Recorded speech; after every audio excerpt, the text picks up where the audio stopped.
back, Gothamites. If you're new here, hi. I'm London, aka History of the Batman. I already apologize if you hear stuff in the background. The wind has been crazy over the last few days and it's just really whipping. So I can't control that. I'm sorry.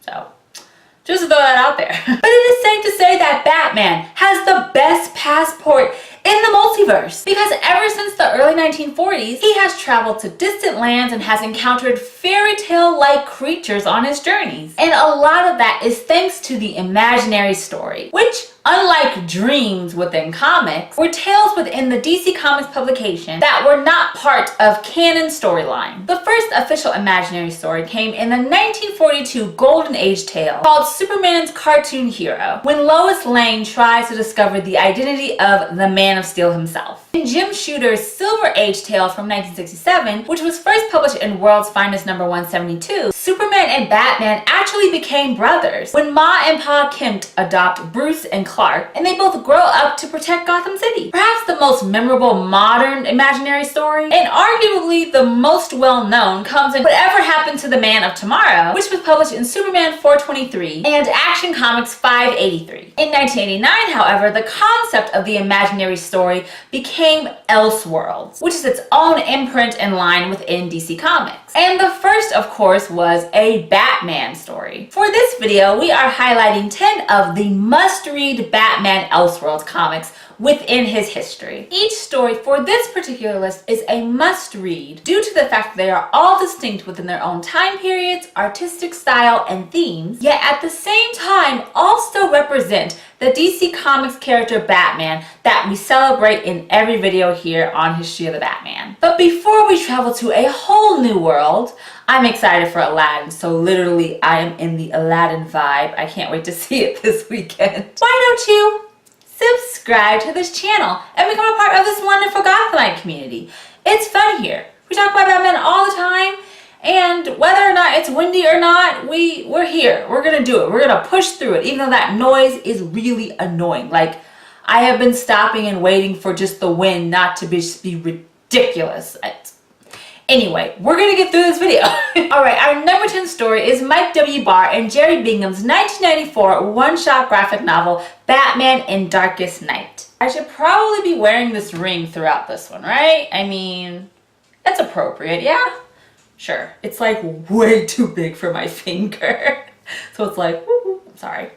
Anyway, when the Earth's Green Lantern, Abin Sur, mysteriously dies, Bruce Wayne is approached to become the new Green Lantern, recites the oath, and takes the power of the awesome ring. Dun dun dun. And as Batman starts wilding out in Gotham City using this ring, which one of the things that he does is actually stop the creation of the Joker himself from happening, which is probably one of the best things he's ever done for the city of Gotham. In my opinion. He has to go up against the evil Sinestro, who, after Batman brings him to the Green Lantern corpse of Oa for sentencing, now seeks revenge on him and any and everyone that the Dark Knight cares about. Filled with unfortunate tragedy and incredible power wielded by awesome characters such as The Flash, Superman, and Wonder Woman, In Darkest Night is one of those great stories if you've ever wondered what Batman would be like if he had superpowers. Because one of the things that we do love about our Dark Knight is that he doesn't have powers, but sometimes it's kind of fun to see what he would do if he was able to have the incredible abilities that his allies in the Justice League have. And the art is just fantastic. It is just a must-read, awesome story that you should pick up at your local comic book shop. Our number 9 story is Eddie Campbell and Darren Weiss's 2004 one-shot graphic novel, Batman: The Order of the Beasts. Set in 1939's London, England, at the start of World War II, a young Bruce Wayne, in the first year of him being the vigilante, the Batman, begins investigating a series of deaths connected to a mysterious gentleman's club called the Order of the Beasts, whose animal-named members' highest priority is to produce new leaders going into this intense wartime. While this is a new territory for Batman going into this story, both figuratively having the same political figures like Winston Churchill, and literally because it is outside of your typical Gotham City setting, it is a refreshing take on the Caped Crusader's role as the world's greatest detective. And interestingly enough, in the year that he was actually created by Bill Finger and Bob Kane. Our number 8 story is Alan Grant's Batman and Demon: A Tragedy, which was released in the year 2000 and was illustrated by Jim Murray. In this really dark and sad story, it is like, just read it, but anyway. Bruce Wayne learns that the horrific and bloody nightmares that he keeps having every night are actually real. Bruce is apparently the human container for the bat-shaped demon called Etrigan, who has been gruesomely killing criminals in Gotham City every single night. But once this demon actually kills Poison Ivy, who in this universe is actually a good person and not the femme fatale temptress that we all know and love, Bruce realizes that now Etrigan is killing innocent people and not just the bad guys. With the help of Alfred Pennyworth, who in this universe is Merlin, the wizard, and I am just living for that. I absolutely love reading this because Alfred is Merlin. I love Alfred so much. He's all of our dads. It's just, anyway, he's Merlin. Bruce Wayne as Batman takes a potion from Alfred that actually makes him conscious within his nightmares, and he now has to fight Etrigan in order to save the lives of innocent people. Wrapping up with a horrific ending, which includes a forgetful spell and the realization that once again, Bruce Wayne just can never be happy within his personal life. Alan Grant weaves a tale filled with magic and murder that is all enhanced by the beautifully troubling art by Jim Murray. That, like I said in the beginning of this, I definitely recommend if you're looking for a good out-of-universe Batman story. And if you're okay with a little bit of bloodshed, then this Batman story is the one for you. Our number 7 story is Elliot S. Maggins, Alan Weiss, and Jose Luis Garcia Lopez's one-shot graphic novel, Batman, the Blue, the Gray, and the Bat, which was originally released in 1992. In this story, Batman is a Union captain with a Native American version of Robin the Boy Wonder as his sidekick, and they both have to protect a vital shipment of gold to President Abraham Lincoln. I just absolutely love stories that mix actual historical figures with Batman mythology. That is just so epic. I mean, I am History of the Batman, but I am a history buff outside of comic books. So seeing figures like Abraham Lincoln talking to Batman, that's just epic. From other cameos of historical figures such as Sam Clemens, aka Mark Twain, to Kit Carson, to the reimagining of Batman's iconography on horses as the Dark Knight rides throughout the West, you probably before reading the story can't even envision Batman of all characters as the Lone Ranger during the era of the Civil War. But it's epic. Although at the time in 1992, this lighthearted book did receive mixed reviews because at this time, Tim Burton's 1992 film, Batman Returns, which is of course a very dark and gothic interpretation of this character, was hugely popular, so seeing a light-hearted Batman just didn't mesh well with a lot of fans. Jose Luis Garcia Lopez's heavily neon palette and Maggins' contextual Confederate villains makes this one-shot one that you have to have in your Batman collection. I do. I absolutely love it, and I read it from time to time, and it is just a fun, good read, and it's seeing Batman in an entirely new way that you probably didn't think was even possible. Our number 6 story is Paul Pope and Jose Villarrubia's 2006 series, Batman Year 100. In the year 2039, after a federal agent is killed within Gotham City, the Gotham City Police Department have to investigate this murder and automatically believe that it is the vigilante, the Batman, who is behind it. Now, at this time, we are actually living in a future police state, and the government now has highly advanced intel and technology. And because of this, Batman puts himself off of the grid, and so the government, the GCPD, they have no idea who he is or where he's located and how he is being the vigilante within their city. But with the help of his sidekick Robin, who is an awesome mechanic, and not just the Batmobile, but rides a really sick motorcycle, and with the help of Commissioner Gordon, who actually believes that Batman is not the person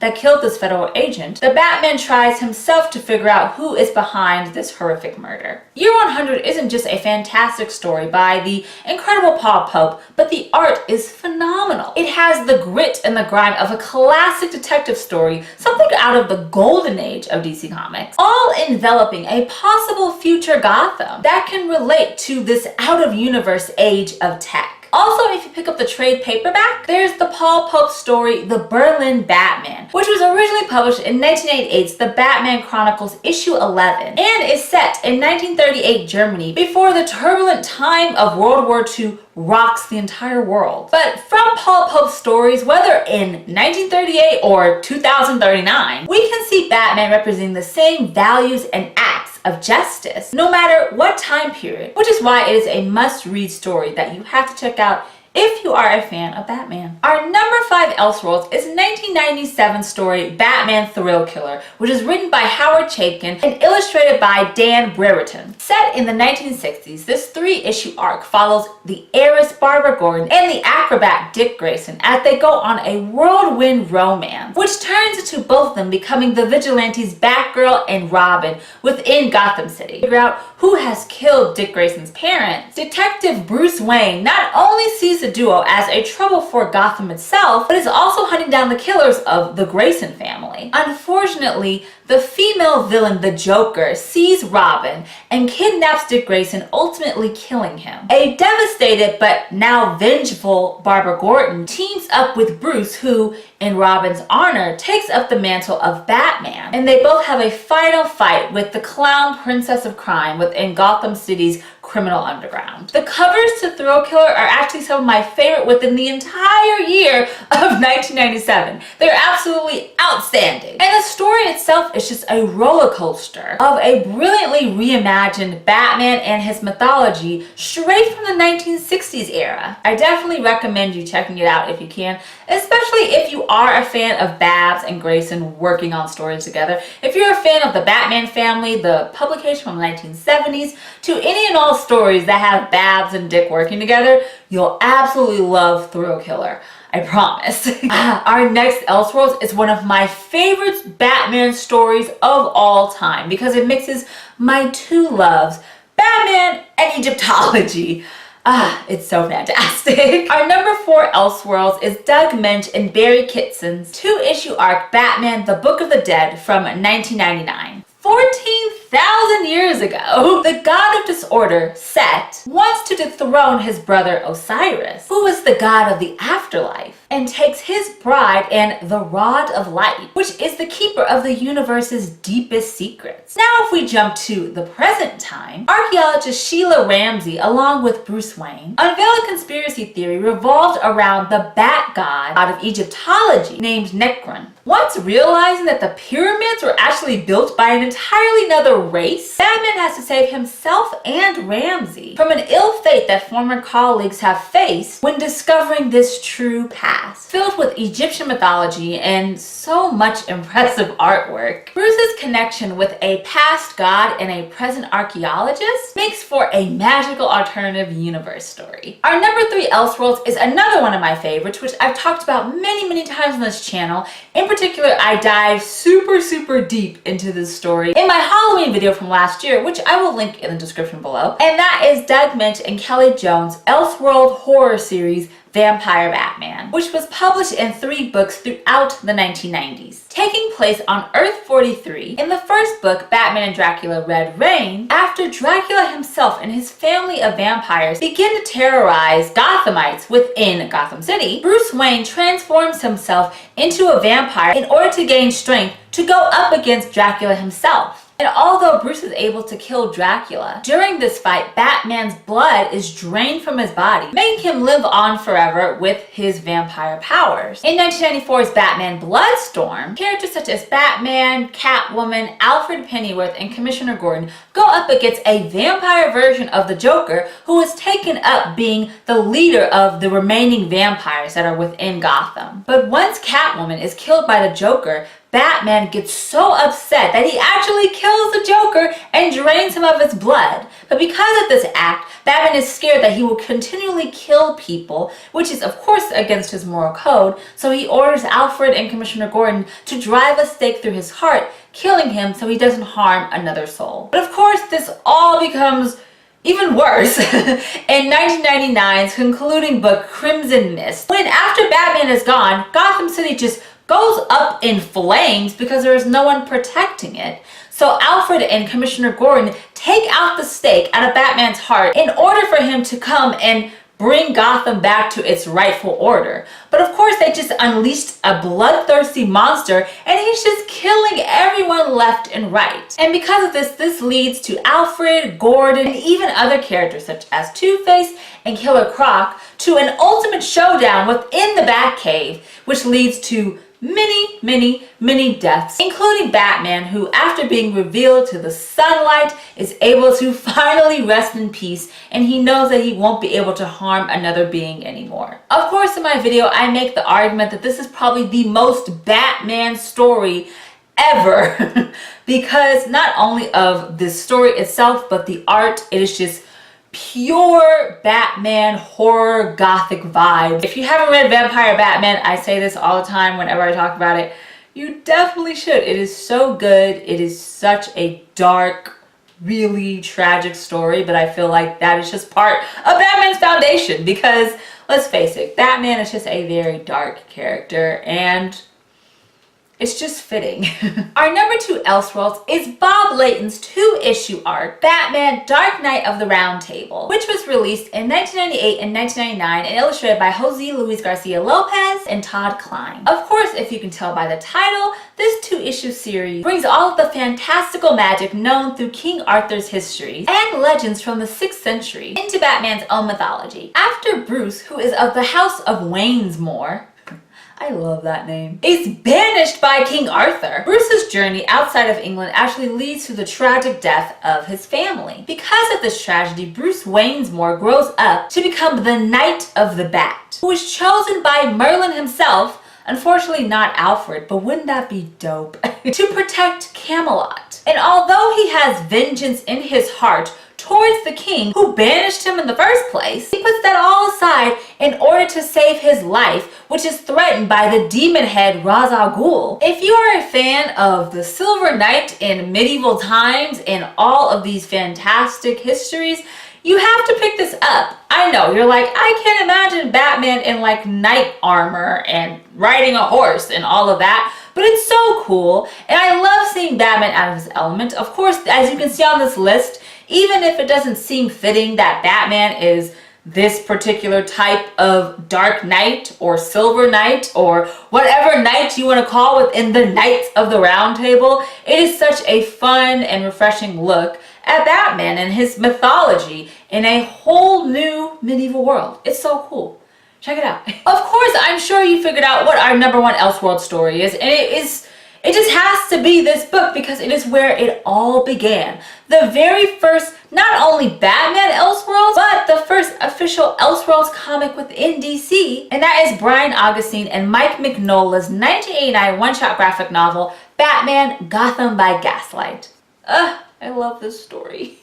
Set in the Victorian era of 1889, Bruce Wayne dresses up as Batman when he returns to Gotham City, and Commissioner Gordon tells him that a series of murders have been happening that resembles the work of Jack the Ripper. But before Batman can figure out who is behind all of these heinous crimes, he's actually set up and arrested for a murder of his own. But a day before his execution, Bruce Wayne realizes the true identity of this murderer. And with the help of Commissioner Gordon and Alfred Pennyworth, he's able to escape prison and hunts down this Jack the Ripper of Gotham City. Now, Gotham by Gaslight isn't just our number 1 pick because it was the very first Elseworld book, but it brilliantly incorporates the Victorian look and feel not only into Batman's costume, but also other characters within his mythology. And this book has been awesomely brought to life in 2018's animated movie, Batman Gotham by Gaslight, which is on the DC Universe app. So if you're like, oh, I don't know if I have it in my library, if you do have the DC Universe app, you can go check it out right now. After looking at these 10 Elseworld stories, according to DC Comics, the idea of the Elseworld is to create stories that make characters who are as familiar as yesterday seem as fresh as tomorrow. And there is no other master of the multiverse perfect for this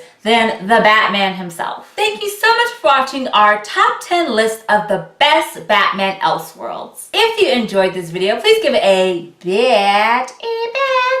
bat thumbs up. As always, all of my social media is linked in the description below, including Instagram at History of the Batman. So why don't you go to follow and become a Gothamite? Check out my videos for DC Comics DC Fans channel. And of course, please subscribe to this channel and become a part of this Batman community. It would mean so much to me. Thanks so much for watching, and we will have more History of the Batman soon, right here on YouTube. Remember, Gothamites, all about peace, love, and Batman. Bye.